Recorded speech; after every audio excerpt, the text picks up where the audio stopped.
Apa hal paling berbahaya yang dapat kamu bayangkan? Rata-rata orang mungkin mengatakan predator teratas atau pembunuh kejam. Sementara itu, seorang peneliti yang bekerja untuk organisasi SCP mungkin menyebut salah satu skenario akhir dunia XK seperti terlepasnya pemakan dunia sebagai hal paling berbahaya yang dapat mereka bayangkan. Tapi kalau kamu mengajukan pertanyaan itu kepada seorang ahli astrofisika, tanyakan apa yang menurut mereka adalah hal paling berbahaya yang dapat mereka bayangkan. Maka kemungkinan besar kamu hanya akan mendapatkan satu jawaban: lubang hitam. Area ruang yang menarik apa saja dan segala sesuatu di sekitarnya dengan gravitasinya yang sangat besar. Entah itu planet atau asteroid atau bahkan cahaya itu sendiri. Tidak ada yang bisa lolos dari tarikan lubang hitam. Di sekitar setiap lubang hitam terdapat area yang dikenal sebagai cakrawala peristiwa. Dan begitu kamu melewati batas ini, tidak ada jalan untuk kembali. Jika kamu berada di pesawat ruang angkasa yang akhirnya melewati cakrawala peristiwa lubang hitam, kamu pada dasarnya sama celakanya dengan siapapun juga. Menurut hukum mekanika kuantum tertentu, lubang hitam memang punya suhunya sendiri dan akan sering memancarkan apa yang dikenal sebagai radiasi Hawking, dinamai sesuai nama fisikawan terkenal Stephen Hawking. Mengingat bahwa lubang hitam menyerap segalanya, itu juga akan menarik radiasi ini kembali ke masanya sendiri, menyusut secara bertahap ke dalamnya. Apa yang ada di dalam lubang hitam sulit untuk dikatakan. Apapun bisa ditarik menjadi satu, tapi tidak ada yang bisa ada di dalamnya. Atau setidaknya itulah yang dikatakan oleh para ilmuwan terkemuka dunia padamu. Ada teori-teori lain yang beredar di luar sana tentang kemana lubang hitam mungkin mengarah. Mungkin itu pintu masuk ke alam semesta dan dimensi lain di luar pemahaman kita. Atau mungkin lubang hitam adalah celah dalam struktur kontinum ruang waktu dan melaluinya mungkin mengirimmu meluncur bertahun-tahun ke masa depan atau bahkan masa lalu. Dan kemudian ada SCP-123, sesuatu yang organisasi jaga dengan baik. SCP-123 terdiri dari bola geodesik abu-abu. Artinya, itu adalah bentuk yang terdiri dari berbagai segitiga yang terhubung seperti Epcot Center. Dibangun dari bahan yang tidak diketahui, bola berongga yang menampung SCP-123 terdiri dari 60 segitiga dengan ruang kosong di antaranya yang memungkinkan seseorang untuk melihat bagian tengahnya. Di dalamnya ada apa yang tampak seperti bola yang jauh lebih kecil, hanya berdiameter sekitar 1 mm.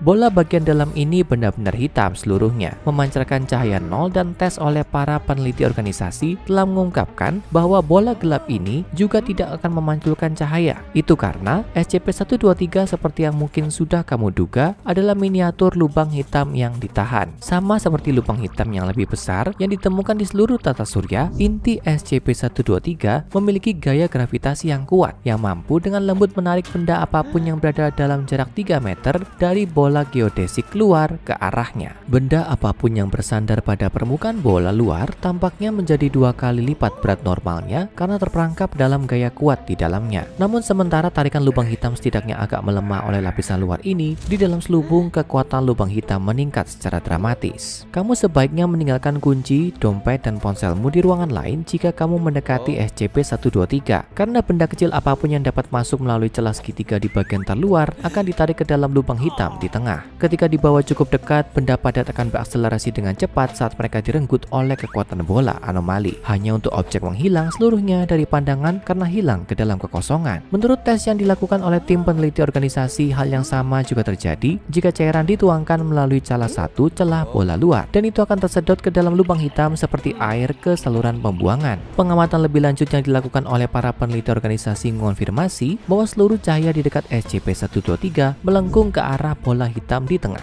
Menariknya, lubang hitam biasanya tidak dapat dilihat atau diamati secara langsung dengan mata telanjang karena mereka mampu menarik cahaya. Jadi sebagai gantinya, para astronom dan astrofisikawan akan memantau perubahan di daerah sekitar lubang hitam yang dicurigai untuk setiap perubahan penting. Lubang hitam mini SCP-123 punya sifat pembelok cahaya, tapi juga tampaknya setidaknya sebagian dapat diamati saat berada di dalam cangkang geodesik luar. Sementara organisasi masih tidak yakin terbuat dari apa bola luar itu, tampaknya berfungsi sebagai semacam sangkar, menjaga lubang hitam tetap stabil dan aman. Jika tidak, sangkar itu sendiri bersama dengan seluruh planet di luarnya mungkin akan tersedot ke tengah. Faktanya, staf peneliti bahkan dapat secara kasar menghitung massa interior bola hitam dan telah menentukan bahwa sangkar yang mengelilinginya entah bagaimana mengurangi efek gravitasi lubang hitam. Pakar organisasi SCP menyatakan bahwa lubang hitam di dalam SCP-123 saat ini memiliki massa sekitar 10 hingga kekuatan ke-29 kg di dalam kulit terluar. Tapi efek peredam sangkar mungkin berarti bahwa massa sebenarnya dari bola dalam bisa lebih tinggi lagi. Dalam keadaan biasa, sebuah lubang hitam dengan 10 pangkat 29 kg kg massa akan memiliki radius Schwarzschild sekitar 200 meter. Setiap astrofisikawan profesional di antara audiens kami akan sangat menyadari bahwa radius Schwarzschild adalah ukuran cakrawala peristiwa lubang hitam. Jika kamu ingat sebelumnya, kami menyebutkan bahwa cakrawala peristiwa di area yang mengelilingi lubang hitam dan melewati batas ini berarti kamu sekarang memiliki tiket sekali jalan ke dalam lubang hitam, entah kamu suka atau tidak. Fakta bahwa SCP-123 tidak memiliki cakrawala peristiwa yang begitu besar dan bahwa hanya benda-benda yang ditempatkan di dalam bola luar yang ditarik masuk menunjukkan bahwa satu-satunya hal yang menghentikan lubang hitam yang menyerap segala sesuatu di sekitarnya termasuk kita semua adalah sangkar itu yang saat ini ditahan. Tidak ada yang bisa lolos dari tarikan lubang hitam. Tidak ada materi padat, tidak ada cairan, bahkan cahaya. Namun, dalam kasus SCP-123, tampaknya setidaknya ada satu keadaan materi yang tidak dapat diserap oleh lubang hitam, yaitu gas. Meskipun materi gas dipengaruhi oleh gaya gravitasi SCP-123, untuk beberapa alasan yang tidak diketahui, gas tidak dapat menembus celah di kulit terluar yang mengelilingi lubang hitam. Organisasi SCP masih mempelajari mengapa hanya benda padat dan cairan yang dapat melewati sangkar, sementara gas tidak dapat. Tapi itu hampir pasti untuk yang terbaik. Lagi pula, jika SCP-123 dapat menyerap gas dan menarik elemen lain ke dalam masanya, hanya akan ada sedikit hal yang dapat menghentikannya untuk menyedot semua oksigen yang mengelilinginya. Entah bagaimana, baik dengan desain yang disengaja atau oleh sifat alami dari bahan yang membuatnya, sangkar di sekitar bola bagian dalam tampaknya melindungi dunia luar dari lubang hitam ini. Ini menjaga seluruh udara planet serta seluruh planet itu sendiri dari ditarik dan dihancurkan. Sembari juga menjaga lubang hitam pada ukuran yang jauh lebih mudah diatur. Dua komponen SCP-123 tampaknya berperilaku secara simbiosis, bertindak bersama sebagai satu. Ketika seseorang memindahkan sangkar luar, lubang hitam akan mengikuti dan tetap dalam posisi sama, melayang di dalam pusat selubung geodesik. Apa sebenarnya yang membuat kedua bagian SCP-123 berperilaku sedemikian rupa telah membuat bahkan para peneliti top organisasi menjadi bingung. Sementara lubang hitam ini berpotensi menyebabkan kerusakan yang menghancurkan. Setidaknya untuk saat ini, SCP-123 tidak menimbulkan banyak ancaman selama masih ditahan oleh organisasi SCP. Dalam batas-batas sangkar geodesik, lubang hitam itu sendiri hampir tidak berbahaya, hanya menarik benda-benda kecil. Hasilnya, organisasi dapat menahan SCP-123 dengan aman di salah satu fasilitas mereka. Lubang hitam miniatur yang ditahan diikat ke meja kokoh dengan menggunakan tali dan rantai. Namun, anggota dilarang memasang kait apapun ke celah di selubung luar. Jika tidak, ini beresiko terseret ke dalam tarikan gravitasi lubang hitam, berpotensi bersama dengan kait apapun yang dipasang. Peneliti organisasi memantau lubang hitam 24 jam sehari, 7 hari seminggu, 52 minggu setahun. Perangkat untuk mengukur gaya gravitasi SCP-123 ditempatkan di ruangan yang sama dengan lubang hitam, tapi pada jarak aman 100 meter. Staf juga diinstruksikan untuk tidak pernah menempatkan objek di dalam kulit terluar SCP-123 dan dilarang memasukkan objek apapun melalui celah di bidang geodesik, kecuali jika eksperimen sedang berlangsung. Setiap saat, SCP-123 harus diperlakukan dengan sangat hati-hati, seolah-olah itu adalah benda yang rapuh. Dan dari semua yang diketahui organisasi tentang bola luar yang tidak dikenal, itu mungkin saja. Jika sangkar yang berisi lubang hitam itu pernah lolos, apapun dalam jarak 200 meter akan ditarik ke pusat SCP-123. Karena semua bentuk materi di dekatnya diserap, lubang hitam akan mulai bertambah besar, menarik apa saja dan segala sesuatu ke dalam dirinya sendiri sampai itu terus tumbuh. Tak lama, keseluruhan planet bumi akan runtuh dengan sendirinya. Semua ditarik ke satu titik sampai planet ini retak. Mungkin lubang hitam SCP-123 akan melepaskan dan kemudian menyerap kembali radiasi Hawking yang cukup untuk menyegel dirinya sendiri. Tapi pada saat itu, dunia seperti yang kita tahu akan hilang. Skenario akhir dunia tingkat XK yang sebenarnya dengan hampir tidak ada yang bisa dilakukan organisasi untuk menghentikannya begitu sudah dimulai. Bahkan, SCP-2000